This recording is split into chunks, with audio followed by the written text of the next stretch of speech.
Ready start. चीन गजब का मुल्क है, उसकी मानसिक स्थिति का पता लगाना मुश्किल काम है। एक और वह भव्य और गरिमामयी महाशक्ति का आचरण करते हुए दिखाई देना चाहता है और दूसरी ओर वह अपनी हरकत और खराब आदत से बाज नहीं आना चाहता है। कभी भी चीनी फौज हमारे क्षेत्र में घुसकर तंबू खड़े कर देती है, तो कभी सेना नियंत्रण रेखा के पार कर भारतीय सीमा में 20 किलोमीटर के अंदर घुस आती है। लगभग ऐसा ही उन्होंने जून 1986 में किया था। फिर वहां से उन्होंने अपने आप वापसी बहाल कर भारत को प्रसन्न कर दिया था। Paragraph change. वास्तव में भारत चीन सीमा के अंदर जंगल, पहाड़, झरने, नदियाँ, झीलें तथा अनेक अनजाने 4000 किलोमीटर से अधिक लंबे क्षेत्र हैं। यह पता लगाना कठिन हो जाता है कि कौन सी जगह चीनी और कौन सी भारतीय सीमा है। आज भी नियंत्रण रेखा अनेक स्थानों पर अंदाज से ही जानी और मानी जाती है।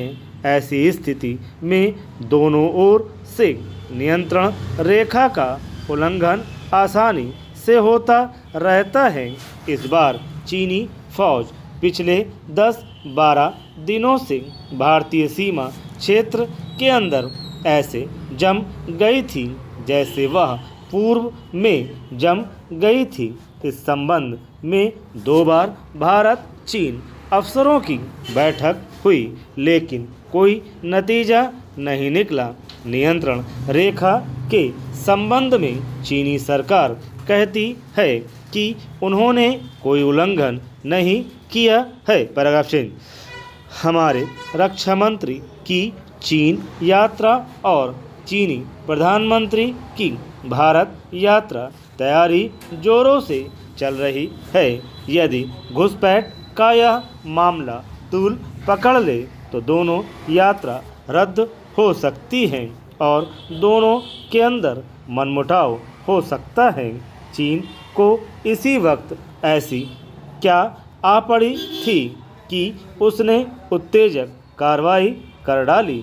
चीनी फौज चीनी कम्युनिस्ट पार्टी के नियंत्रण में रहती है। वह पाकिस्तानी फौज की तरह पूर्ण स्वायत्त नहीं है, लेकिन वह भारतीय फौज के समान आज्ञाकारी भी नहीं है। चीनी फौज शायद अपने प्रधानमंत्री को पुरानी कूटनीति का फार्मूला सिखाना चाहती है। चीनी प्रधानमंत्री की भारत यात्रा के पहले फेंके गए इस पासे से तय हो जाएगा कि भारत को चीन की कितनी गरज है। अगर भारत को गरज है तो वह इस बदसलूकी को भी बर्दाश्त कर लेगा।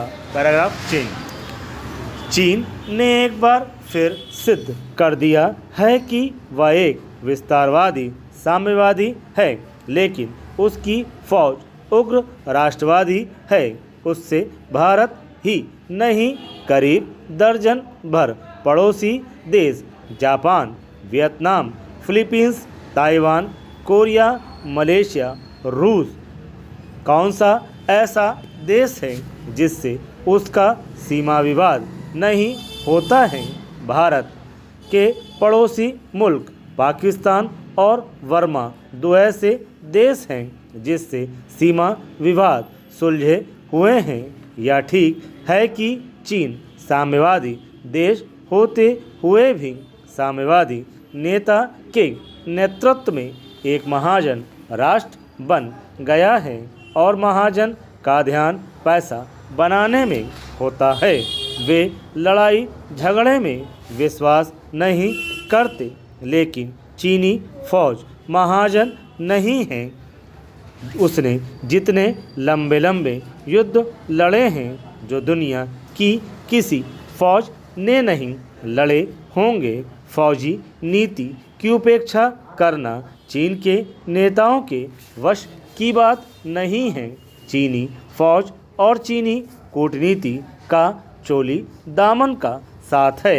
इसीलिए हम देखते हैं कि जब 2006 में चीनी राष्ट्रपति भारत आने की तैयारी कर रहे थे, पहले से ही चीनी राजदूत ने कह दिया है कि सारा अरुणाचल प्रदेश ही चीन का है।